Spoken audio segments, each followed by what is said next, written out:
It's a Rap Party Podcast, everybody. And on today's show, among other things, we discussed the Netflix show called Monsters, starring Ryan Murphy.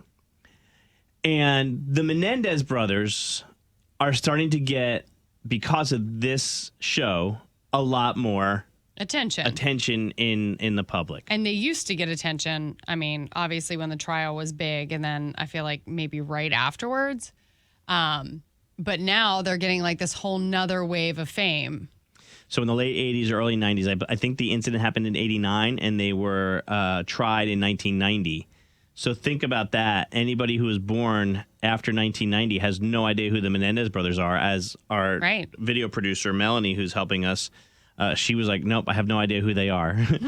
Well, there is a documentary on, I think, Hulu that came out last year, but this is a show, and it's called Monsters, and it's about the Menendez brothers who claim that they were so badly sexually and physically and verbally abused by their parents, they couldn't take it anymore, so they shot and killed them. Right. They shot and killed their own parents, the two brothers, Eric and Lyle. But for people who aren't familiar with the story, I'll just recap real quick. They wanted to make it, the brothers wanted to make it look like the mafia did it. Right. That the dad's a finance guy for movies and record companies. So he's on the he's in show business and in Hollywood, but on the financial side. And so Lyle's whole idea, the older brother's whole idea, was that, like, hey, my dad got caught up in some shit and got killed, and my mom got killed. Where did this happen? I can't remember. LA. Okay. Yeah, they were in LA, and it was right around Halloween because that was his big. Lyle loved Halloween, and he was dressed up as Tom Cruise from Cocktail for the Halloween. And when people were trick or treating, they're like, "Isn't this the house where those parents died?" You know? Yeah. So it happened in LA, and then Eric and Lyle end up getting caught. And they go to trial, and they get life in prison without parole for the brutal murder of their mom and dad. You said originally they were supposed to be tried independently, and then at the last minute they ended up being tried together? Yeah. Okay. So who's coming to their rescue now? Kim Kardashian. That's right. Kim Kardashian, who has done a lot of prison reform stuff. And she brings up some good points. She goes on to say... She she penned an essay for NBC News. Good for her.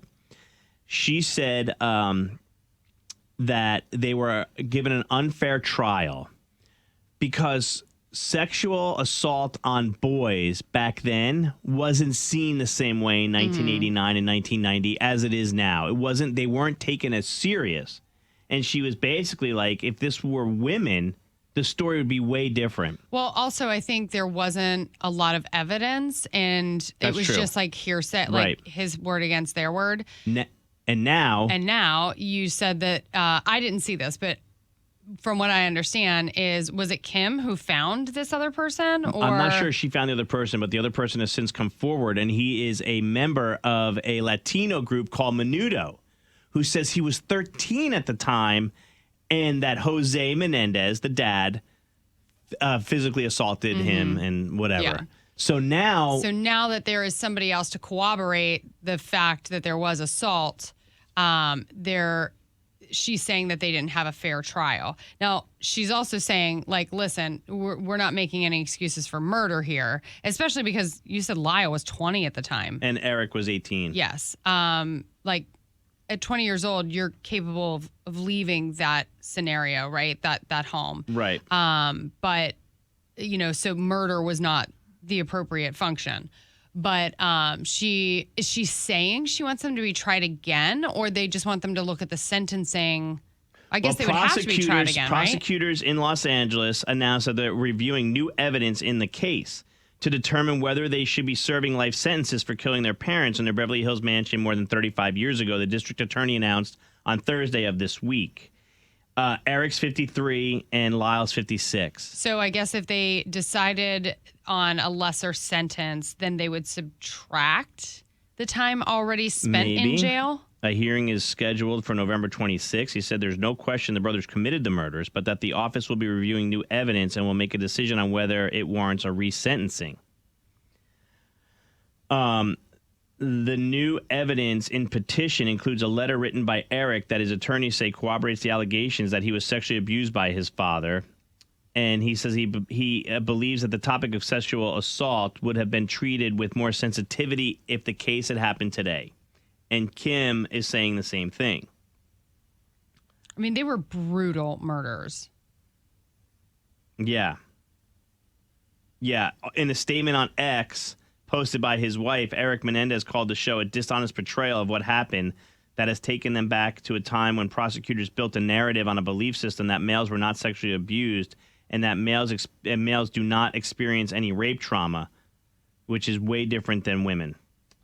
Wait, where was I did see something because I didn't make up the Menudo thing. Let me see where I can find that. Are you going to watch the show? Oh, for sure. I already wrote it down on because my life is a little hectic, so I have to make notes when I want to do something. So I have a to-do list, and then I have a want to do list off to the side. And I just wrote monsters on the piece of paper because what happens is I get home, I get busy, and then I go, I want to watch that thing. What's that thing called again? Monsters. Yeah. So last night I was watching the Mets game, and Amanda's like, I want to watch this show. I go, all right, watch episode 3 only, and then I'll watch it today on my own, and we'll be caught up. So people.com says a former member of the boy band Menudo alleged he was drugged and raped when he was a teen by Jose Menendez in the 1980s. Wow.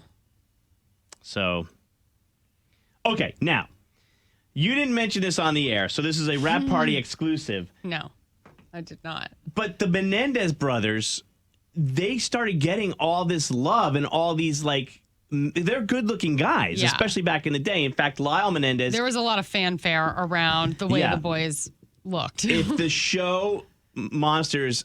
And it has to have some realistic value because they can't just make this up. It would be too weird. But Lyle loved Milli Vanilli. Girl, you know it's true. True, true, true. I love you. And I'm pretty sure he played that song at the service for his parents. Oh, wow. Now, mind you, they were still playing it off like the mafia had killed their parents. So they played that song, and he loved that song, or loved Milli Vanilli. Anyway, so they did have some pizzazz about them. They had Riz, as you say now. Yeah. In fact, who do you know that loved them or was enthralled with them? My aunt from Pittsburgh, we were living in Pittsburgh at the time, and I remember my aunt was she loved court cases, loved them.